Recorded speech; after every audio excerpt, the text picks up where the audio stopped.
Halo semuanya, selamat datang di channel yang tidak layak untuk dihina ini. Sebelum kita mulai, atur posisi santainya, seruput kopinya, dan mari kita berhayal.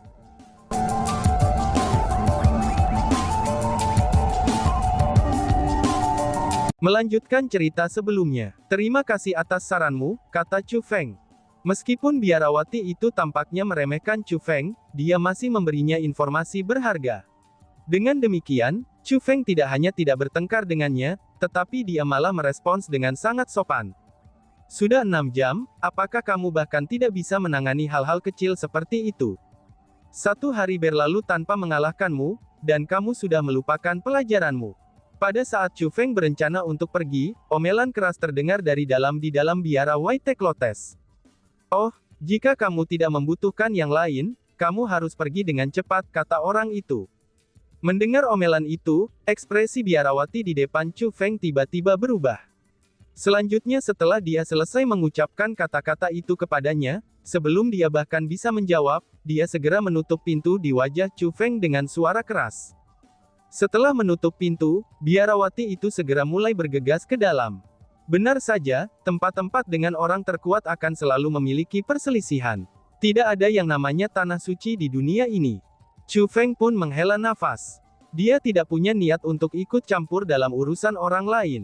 Dia hanya menghela nafas pada faktanya bahwa biara White Lotus ini, yang sebuah biara dari semua tempat, itu juga akan memiliki perselisihan. Selain itu, omelan itu juga tidak berhenti, tapi sebaliknya, itu menjadi lebih intens. Dengan begitu, suara seseorang yang meminta pengampunan juga bisa terdengar juga. Kakak senior, aku salah, aku salah. Tolong berhenti mengomeli aku pasti akan lebih cepat lain kali. Mendengar suara meminta maaf, Chu Feng yang sudah berbalik dan berjalan di jalan menuruni gunung, itu tiba-tiba berhenti. Alasan untuk itu adalah, karena suara itu terdengar asing baginya. Aku pasti terlalu banyak berpikir.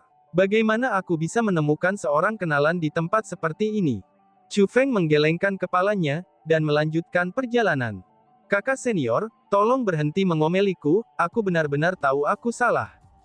Suara itu terdengar dari dalam nuneri White Lotus. Biasanya orang yang lewat tidak akan bisa mendengarnya. Hanya saja, karena Chu Feng telah memperluas kekuatan rohnya, semua aspek dari persepsinya telah tumbuh jauh lebih tajam. Dengan demikian, dia bisa mendengar orang itu dipukuli lebih intens, dan memohon pengampunan dengan suara yang dipenuhi dengan semakin banyak kesedihan. Meskipun Chu Feng tidak suka ikut campur dalam urusan orang lain, tapi dia juga bukan orang yang berhati dingin. Mendengar suara memohon pengampunan berulang kali, Chu Feng sudah sedikit tergerak. Selain itu, suaranya terdengar agak akrab. Dengan demikian, Chu Feng menghentikan langkahnya dan berbalik untuk memeriksa semuanya. Pada saat itu, tatapan Chu Feng mulai berubah. Kemudian, dinding dan gerbang di hadapannya telah menghilang dari bidang penglihatannya. Segera, Chu Feng mengunci ke lokasi di mana suara memohon itu berasal. Ada 2 biarawati yang mengelilingi seorang biarawati kecil dan memukulinya. Segera, seorang biarawati berlari dan bergabung dengan sekelompok biarawati memukuli biarawati kecil itu. Biarawati yang telah bergegas itu tidak lain adalah biarawati yang telah menerima Chu Feng sebelumnya. Kamu benar-benar tak tahu apa-apa, namun kamu benar-benar mencari mati. Biarawati itu baru saja bergegas, dan dia jelas-jelas tidak tahu apa yang terjadi. Namun, dia segera memukuli biarawati kecil itu. Bukan hanya itu saja, tapi dia juga menghinanya. Chu Feng sudah menduga bahwa biarawati yang telah menerimanya lebih awal, dia bukanlah orang yang baik dan berbudi luhur.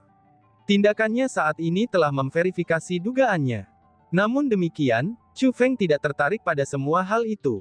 Alasan untuk itu adalah, karena pandangannya saat ini terfokus pada biarawati kecil yang menerima pemukulan. Chu Feng tahu biarawati kecil itu, dia milik klan surgawi Linghu. Dia adalah putri kepala klan surgawi klan Linghu, Linghu Yuiwei. Apa yang dia lakukan di sini? Chu Feng merasa terkejut saat melihat Linghu Yuiwei. Setelah semua, ia secara pribadi memenggal kepala klan Linghu Heavenly Clan, dan juga banyak ahli beberapa hari yang lalu. Pada saat itu, Chu Feng tidak melihat Linghu Yuiwei, dan selain itu, dia juga tidak repot-repot mencarinya, karena bagaimanapun, tidak ada persahabatan di antara mereka.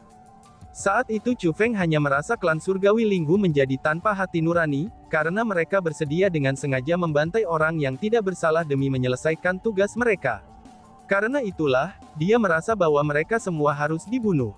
Chu Feng awalnya berpikir Linghu Yuiwei berada di antara klan surgawi Linghu yang dia bunuh, tapi dia tidak pernah berharap melihatnya di sini. Sepertinya dia tidak ada di sana pada hari itu. Siapa Linghu Yuiwei? Linghu Yuiwei bukan hanya putri Linghu Zishi, tapi dia sendiri juga seorang kultivator jenius. Di antara Linghu Heavenly Clansman, dia adalah orang dari generasi muda kedua setelah Linghu Hongfei. Selanjutnya, Linghu Yuiwei memiliki sifat merendahkan, di mana ia menganggap semua orang berada di bawahnya. Jadi, mengapa dia dipukuli oleh sekelompok biarawati hari ini? Selain itu, mereka adalah sekelompok biarawati dengan kultivasi yang hanya di alam surgawi abadi. Tunggu dulu, ada yang salah. Segera, Chu Feng memperhatikan apa yang salah. Dalam ingatan Chu Feng, kultivasi Linghu Yuiwei berada di peringkat 7 martial immortal.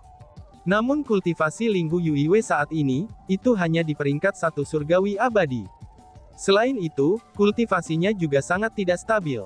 Apa yang sedang terjadi? Kata Chu Feng. Chu Feng menggunakan mata surgawinya untuk mengamati Linghu Yuiwei dengan hati-hati, dan dengan segera dia menyadari kebenarannya. Dantian Linghu Yuiwei telah terluka parah, dan kultivasinya telah lumpuh. Tapi siapa yang melakukan itu? Tidak peduli apa, Linghu Zishi adalah peringkat 2 Utmost Exalted. Bahkan di alam atas reinkarnasi, dia akan dianggap sebagai ahli top. Dengan dia melindungi Linghu Yuiwei, seharusnya tidak ada orang yang mampu menyebabkan kerusakan padanya. Selain itu pertimbangan yang sangat pentingnya adalah, bahwa Linghu Yuiwei tidak dengan klan surgawi Linghu. Mengapa dia memutuskan untuk meninggalkan ayah dan klannya? Chu Feng bingung tentang banyak hal. Aku salah, aku benar-benar salah. Linghu Yuiwei berlutut di tanah, dan memohon maaf kepada para biarawati. Namun meski begitu, para biarawati itu tidak menunjukkan niat untuk berhenti. Para biarawati itu sebenarnya tidak berusaha membunuhnya, dan mereka hanya mencoba memberinya pelajaran. Dan meskipun para biarawati tidak berniat untuk membunuhnya, namun tetap saja bahwa kultivasi mereka lebih tinggi daripada milik Linghu Yuiwei.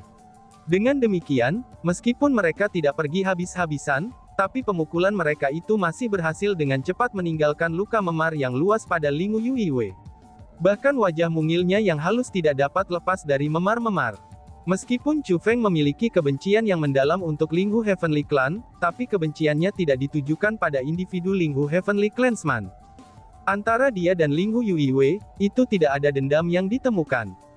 Meskipun Linghu Yuiwei sangat arogan dan sedikit tiran, tapi dia tampaknya tidak melakukan sesuatu yang berlebihan. Mungkin karena Chu Feng tidak merasa antipati terhadap Linghu Yuiwei, atau mungkin karena dia merasa bersalah karena membunuh ayah dan klannya, Chu Feng pun akhirnya merasa kasihan pada Linghu Yuiwei setelah melihat apa yang sedang dia alami. Dia pun berpikir mau membantunya atau tidak. Chu Feng saat ini tampak ragu-ragu. Baiklah, aku akan membantunya sekali ini saja. Lagi pula, dia tidak akan tahu ini adalah aku. Sampai pada putusan ini, Chu Feng terbang maju melewati lapisan tembok tinggi untuk langsung mencapai halaman, dan mendarat di luar pintu masuk ke aula istana. Saudaraku, untuk menggertak seseorang dari generasi muda di siang hari bolong, jika hal seperti itu diketahui orang lain, aku khawatir itu akan membuatmu malu. Chu Feng berbicara dengan tegas setelah mendarat. Mendengar seseorang berbicara tentang mereka, para biarawati itu segera merasa bersalah dan berhenti memukuli Linghu Yuiwei. Namun ketika mereka melihat Chu Feng, mereka malah bingung. Mereka pun segera bertanya, "Siapa kamu?" Dia pejalan kaki yang mengetuk pintu masuk sebelumnya. Para biarawati yang telah memukuli Linghu Yuiwei berbicara dengan eksentrik. Jadi itu dia. Mendengar kata-kata itu, para biarawati mengungkapkan senyum dingin di wajah mereka. Orang luar, kamu benar-benar tidak boleh ikut campur dalam urusan orang lain. Biarawati yang telah menerima Chu Feng sebelumnya juga mengungkapkan senyum dingin, dan yang paling penting adalah, Chu Feng merasa niat membunuh darinya.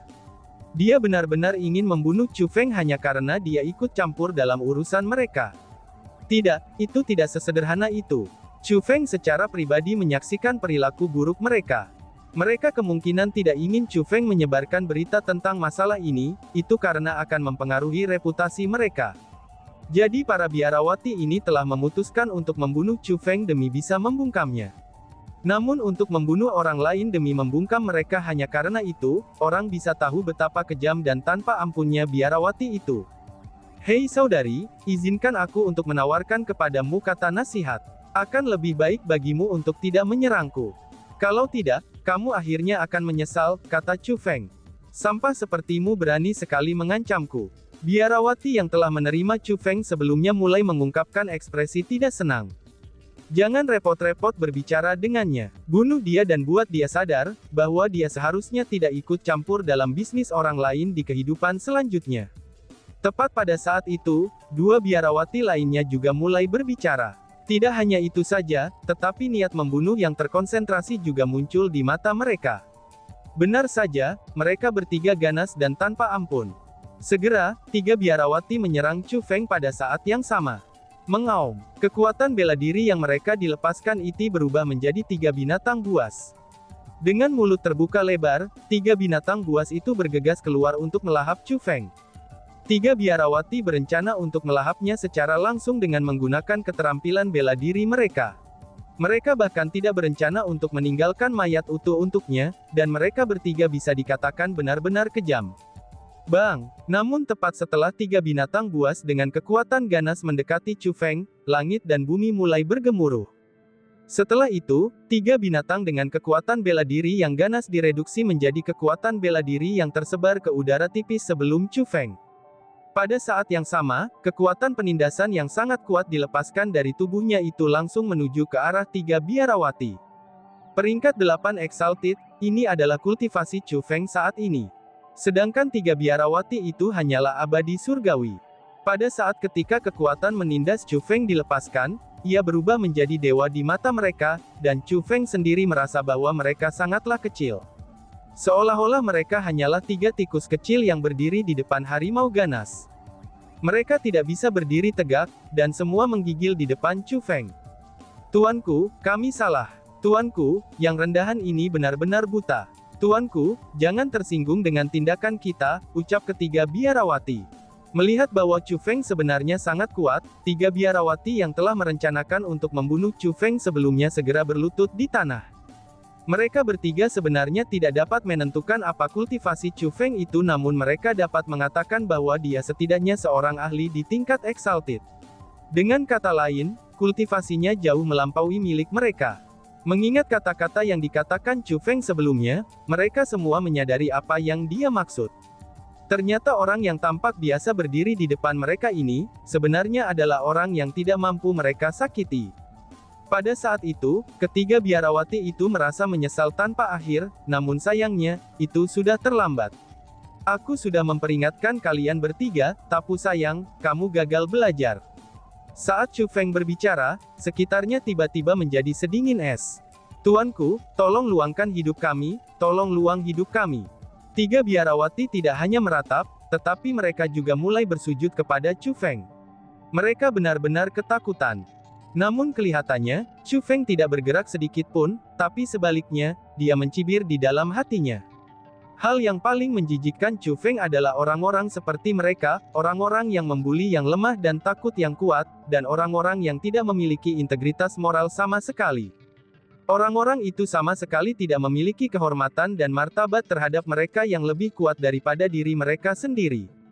Namun ketika dihadapkan dengan mereka yang lebih lemah dari mereka, mereka akan sama sekali tidak memiliki hati nurani, dan bersedia melakukan apa saja. Di mata Chu Feng, orang-orang seperti mereka hanyalah sampah di antara para kultivator, gabruk. Tiba-tiba saja Ling Huiyue benar-benar berlutut di tanah. Tuanku, tolong maafkan tiga kakak perempuanku. Ling Huiyue sebenarnya meminta Chu Feng untuk memaafkan tiga biarawati yang telah menggertak dan mempermalukannya.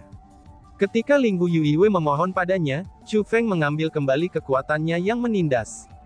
Terima kasih Tuan, terima kasih. Tiga biarawati itu mulai bersujud kepada Chu Feng dengan panik. Mereka berpikir bahwa dia telah memutuskan untuk menyelamatkan mereka. Bahkan Ling Huiyue bersujud kepada Chu Feng, dan berterima kasih padanya karena telah menyelamatkan tiga saudara perempuan seniornya. Adapun Chu Feng, dia benar-benar mengabaikan tiga biarawati itu, lalu sebaliknya, dia melihat ke arah Ling Huiyue. Melihat Linghu Yuiwei saat ini, Chu Feng merasakan emosi yang rumit. Linghu Yuiwei di hadapannya bukan lagi Linghu Yuiwei yang dia kenal. Dia tidak tahu apa yang dia alami untuk mengubahnya menjadi orang seperti itu. Namun Chu Feng sangat yakin, bahwa apapun yang dia alami sangatlah menyakitkan. Dengan demikian, tatapan tekad melintas melalui mata Chu Feng. Wush wush wush. Tiba-tiba saja Chu Feng melambaikan lengan bajunya, dan 3 helai kekuatan bela diri terbang keluar dari tangannya. Mereka berubah menjadi 3 belati yang mengarah langsung ke arah 3 biarawati. Cerot cerot cerot, darah memercik 3 kali, dan ketiga biarawati itu jatuh ke tanah. Kemudian mereka mulai melolong dan meraung kesakitan. Alasan untuk itu adalah, karena 3 belati kekuatan bela diri yang telah dikirim Chu Feng, ternyata itu ditujukan pada dantian mereka. Dengan menusuk dantian mereka, kultivasi mereka menurun dengan cepat. Jika ini terus berlanjut, kultivasi mereka ditakdirkan untuk dihancurkan. Jadi bagaimana mungkin mereka tidak melolong dalam kesedihan? Tindakan Chu Feng telah membuat mereka lengah, dan bahkan Linghu Yuiwei dibuat tertegun. Dia hanya bisa bereaksi terhadap apa yang terjadi setelah beberapa waktu berlalu. Setelah berlutut, Linghu Yuiwei merangkak ke arah Chu Feng dan mulai bersujud langsung di depan kakinya. Tuanku, aku mohon, tolong lepaskan 3 kakak perempuanku. Aku mohon padamu, tolong jangan melumpuhkan kultivasi mereka. Linghu Yuiwei masih memohon kepada Chu Feng untuk membebaskan saudara perempuan seniornya. Melihat Linghu Yuiwei seperti itu, Chu Feng merasa sedih dan tak berdaya. Setelah itu dia berkata, alasan mengapa aku menghentikan mereka adalah, karena mereka sudah mengganggumu. Namun saat mereka bermaksud membunuhku, masalah itu tidak lagi berhubungan denganmu, tapi sebaliknya, itu menjadi sesuatu di antara mereka dan aku. Aku sudah mengatakan pada mereka untuk tidak menyerangku. Itu bukanlah peringatan, tapi itu adalah kesempatan terakhir mereka. Jika mereka mendengarkan aku, maka terlepas dari apa yang mungkin mereka lakukan di masa depan, aku masih akan mengampuni mereka sekali ini. Namun saat mereka menyerangku, mereka sudah memilih hasil mereka. Lagi pula jika kultivasi aku lebih lemah dari mereka, aku pasti sudah mati. Jika aku mati, itu semua karena kamu. Itu karena aku memutuskan untuk menegakkan keadilan dan membantumu. Karena itulah, aku telah memprovokasi mereka dan telah dibungkam. Namun kamu sebenarnya memohon padaku untuk memaafkan mereka. Apakah kamu tidak berpikir kamu telah mengecewakan aku? Tanya Chu Feng. Mendengar kata-kata itu, Linghu Yuiwei tiba-tiba berdiri dan terpana. Dan tiba-tiba saja bersambung. Sekian dan terima kasih banyak. Bye-bye.